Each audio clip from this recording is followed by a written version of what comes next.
Na hii leo tunaanza Nipashe na taarifa kwamba baraza la magavana sasa limetishia kuwasilisha majina ya maseneta wanaoitisha hongo katika vikao vya kamati ya Senate ya uhasibu na kuhujumu utendakazi wa magavana.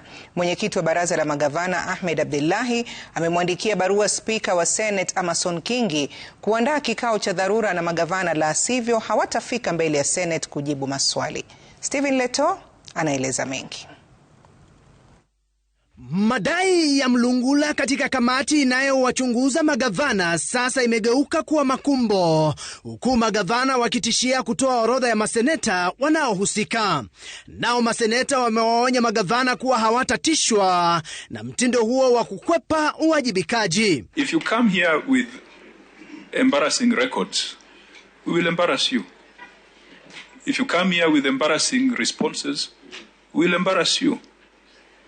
If your audit reports are an embarrassment indicative of theft, we will not bembeleza you. If your documents are an embarrassment, you will be told.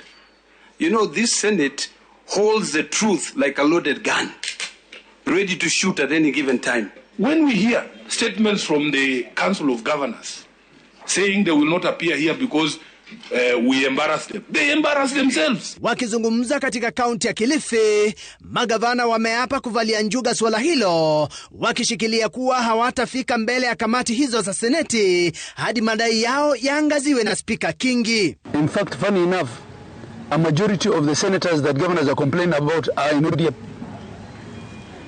And even that also is so sad. Because somebody invoked Baba's name. Baba would have been a very sad man today to know that a majority of the senators being accused of harassing, extorting governors are actually Mudiam. You go for a meeting that is supposed to start at 10 o'clock. First they call you early and they take you to the office and try to negotiate with you.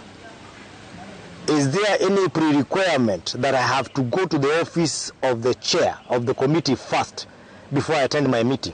Katika barua kwa Spika Kingi, magavana wanadai kuwa maseneta katika kamati hiyo inayoongozwa na seneta wa Homa Bay Moses Kajwang ifanyiwe mabadiliko. Wakati nitaitwa nitakwenda kule. Na niko tayari kumwambia mtu moja kwa moja, wewe umechukua pesa na wacha upuzi wako. Tuna ushahidi wa kutosha. Na isiwe kwamba kuna mtu ambaye anafikiria atatutisha sisi. Sisi pia tumechaguliwa na wananchi na tunatenda kazi.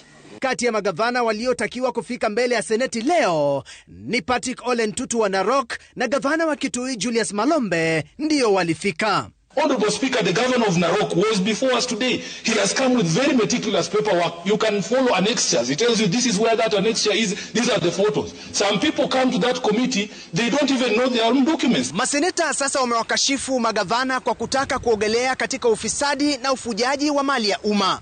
Huku kamati ya uhasibu bungeni inayoongozwa na seneta wa Homa Bay Moses Kajwang ikiwataka magavana wote kufika mbele ya kamati hiyo kujibu maswali kuhusu utepetevu katika kaunti zao. Stephen Leto, runinga ya Citizen, majengo ya bunge.